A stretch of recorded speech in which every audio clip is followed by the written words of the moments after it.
अगर मेरी जान के साथ कुछ भी हो जाएगा, मेरे साथ कुछ भी हो सकता है, मैं कभी भी मर भी सकता हूँ, कभी भी मुझे लोग आगे उठा के भी लेके जा सकते हैं। तो उसका सब जिम्मेदार अगर मेरे साथ कोई भी हादसा बनता है, मेरा किडनैपिंग हो जाता है, मेरा मर्डर हो जाता है या मैं जेल में चला जाता हूँ, तो उसका जिम्मेदार सिकंदर लोढ़ा, समान लोढ़ा और उसके साथ जो हसीब लोढ़ा है, उसके जो परिवार वाले हैं, वो पूरे रहेंगे। मेरा जो बैंक अकाउंट था सर्वोदय नागरिक सहकारी बैंक का था।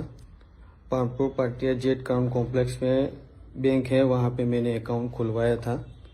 तो मैनेजर ने बिना कंप्लेन सिकंदर लोढ़ा के कहने पे मैनेजर ने मेरा एटीएम बंद कर दिया है। तो मैनेजर के ऊपर भी एफआईआर होनी चाहिए। मैनेजर ने जो मेरे साथ गलत किया है, मेरा एटीएम बंद कर दिया है।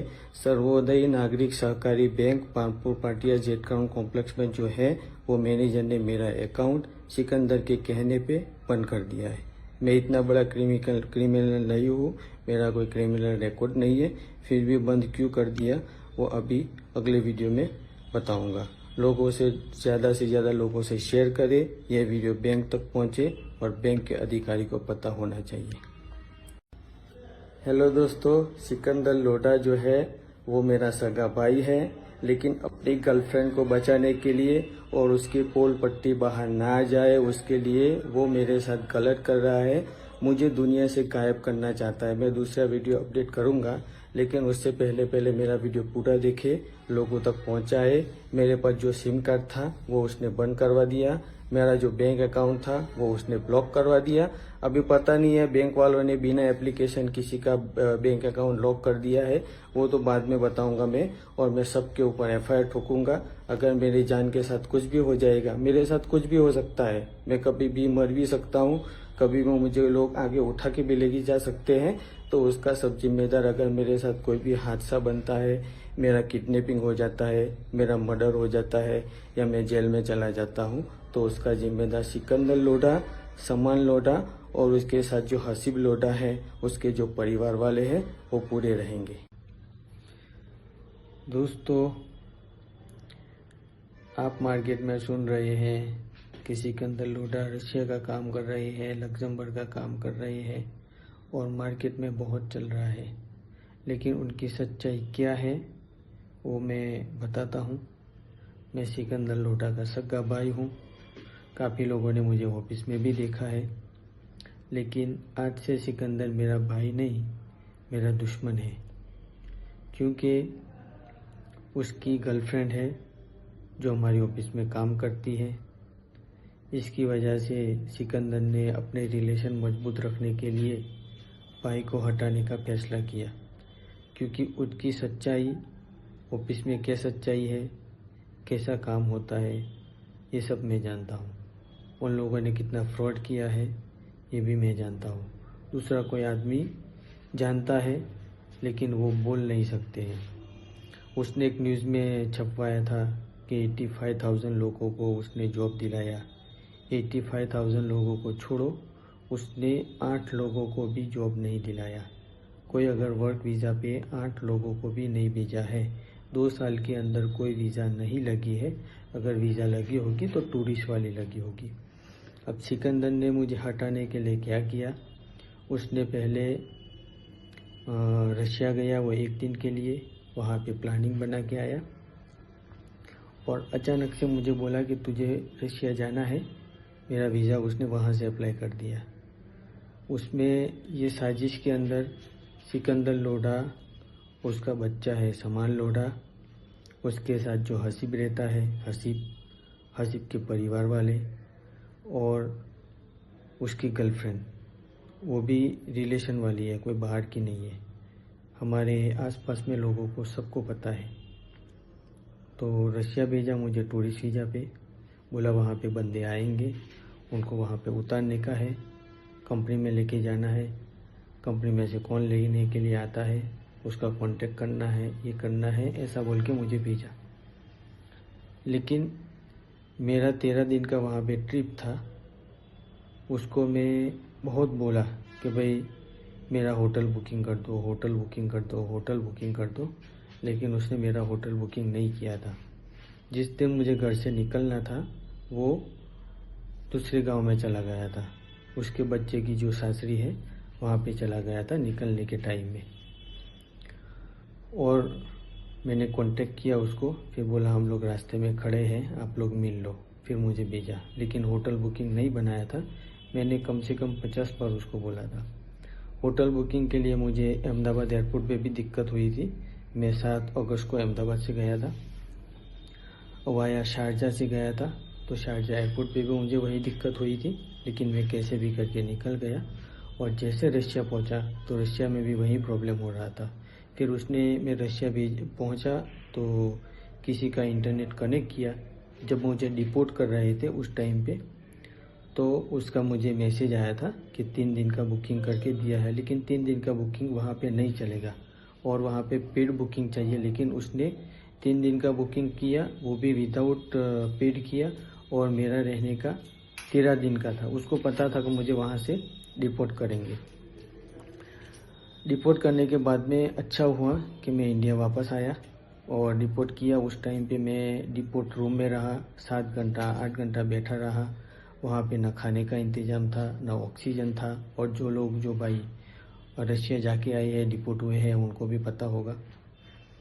और वहाँ से मैंने फिर किसी का इंटरनेट कनेक्ट हुआ तो मैंने उसको बोला, सिकंदर को ऐसा ऐसा हुआ। तो उसने मुझे बोला कि तू दुबई आ जा और दुबई में एंटर हो जाना, मैं फिर से तेरी टिकट करता हूँ। लेकिन ये सब उसका फंसाने का प्लानिंग था अपने सगे भाई को। इसी तरह उसने मुझे भेजा था। फिर मैं दुबई आया और अल्लाह ने मुझे अक्ल दिया है, अल्लाह ने मेरी ज़िंदगी बाकी रखी है। तो इसके लिए मैं मेरी होशियारी से दुबई में एंटर हो गया।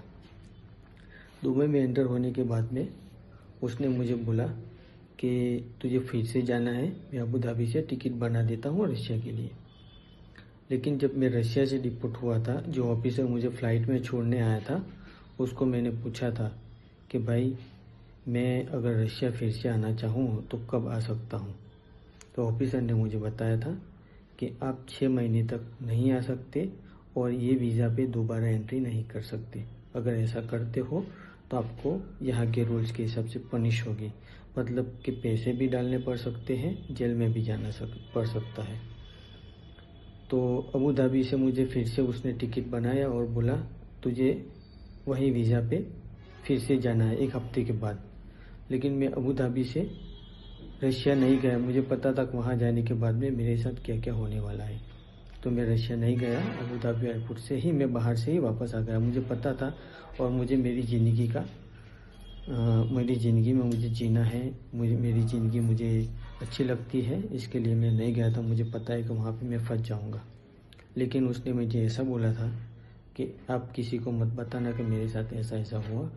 फिर मैं 7 तारीख को गया था रशिया और 7 तारीख को रात में मुझे डिपोर्ट कर दिया था। मैं 8 तारीख को पहुंचा शारजा और शारजा में मैंने एंट्री ले लिया और मैं 20 तारीख तक दुबई में ही रहा और 21 तारीख को मैं इंडिया में आया। इंडिया में आने के बाद में वो मेरे से बोलना बंद कर दिया, गुपचुप को बातें कर रहे थे। और उनका दूसरा प्लानिंग ये था कि रशिया के लिए जो बंदों से उन्होंने 2.5 करोड़ या 2 करोड़ रुपए लिए हैं, तो वो पैसे सिकंदर, हसीब और हसीब के ख़ानदान वाले, सामान, ये सब मिलके खा जाने वाले थे। और मुझे रशिया भेजा था उन्होंने जो प्लानिंग से, अगर मैं रशिया जाके फंस जाता तो मैं वापस नहीं आ सकता, न मेरा वहाँ पे कांटेक्ट होगा, न मुझे वहाँ पे कोई बचा सकता है। तो पब्लिक को ऐसा बोलेंगे कि भाई सोहेल भाई गए हैं, पैसे लेके भाग गए हैं, उनका कोई कांटेक्ट नहीं होता है। वो ऐसा करके हाथ ऊपर कर देगा। लेकिन अल्लाह ने मेरी ज़िंदगी बाकी रखी है और आप लोगों की दुआ है तो मैं बच के इंडिया में आया हूँ। तो सगे भाई के साथ उसने ऐसा किया है। और दूसरा क्या हुआ कि मेरी होस्टा की कंपनी है, आप गूगल में सर्च करोगे, होस्टा हानी मेरा हानी का कंपनी है, मैंने 2021 में बनाया था। लेकिन मैं हमारे गांव से 100 किलोमीटर के करीब वहाँ पे मैं रहता था। सिकंदर की परेशानी से मैं 2016 से 17 से घर पे नहीं आता था। तो वहाँ से फिर सिकंदर का कांटेक्ट हुआ मेरा और सिकंदर ने बोला कि भाई आपको मैं सपोर्ट करता हूँ, अपनी कंपनी चालू करो। तो उसने पार्टनरशिप के लिए उसकी जो गर्लफ्रेंड मैं बोलता हूँ उसका नाम 50% रखा। लेकिन मैंने उसके गर्लफ्रेंड की हरकत देख के 50% में से 5% कर दिया। तो ये सिकंदर को बात अच्छी नहीं लगी। इसके लिए उन्होंने फिर प्लानिंग बनाया कि सोहेल भाई को गायब कर देंगे और कंपनी हम बचा लेंगे। लेकिन अल्लाह को ये मंजूर नहीं था। तो आप लोगों से रिक्वेस्ट है, वीडियो को ज़्यादा से ज़्यादा शेयर करें और उसकी सच्चाई क्या है। जो लग्जमबर्ग वालों को वीज़ा लगाने के लिए दिया था तो उसमें सब डुप्लीकेट डॉक्यूमेंट थे, इसके लिए सबका वीज़ा कैंसिल हो गया। उसमें जो बैंक के स्टेटमेंट दिए थे, काफ़ी लोगों के स्टेटमेंट खुद बनाए थे, खुद सिक्के लगाए थे, खुद सही लगाई थी। ऐसा उनका काम है। ये 2 साल के अंदर अभी तक किसी का वर्क वीज़ा नहीं आया है और न कोई बाहर गया है। जो न्यूज़ में जो प्रेस छपी थी कि भाई 85,000 लोगों को जॉब दिया है, वो बिल्कुल फेक बात है। 700 2 महीने में जॉब दिया है, वो भी फेक बात है। ये 2 साल के अंदर 10 लोग भी वर्क वीज़ा पे नहीं गए हैं और जो गए हैं वो सब वापस आ गए हैं।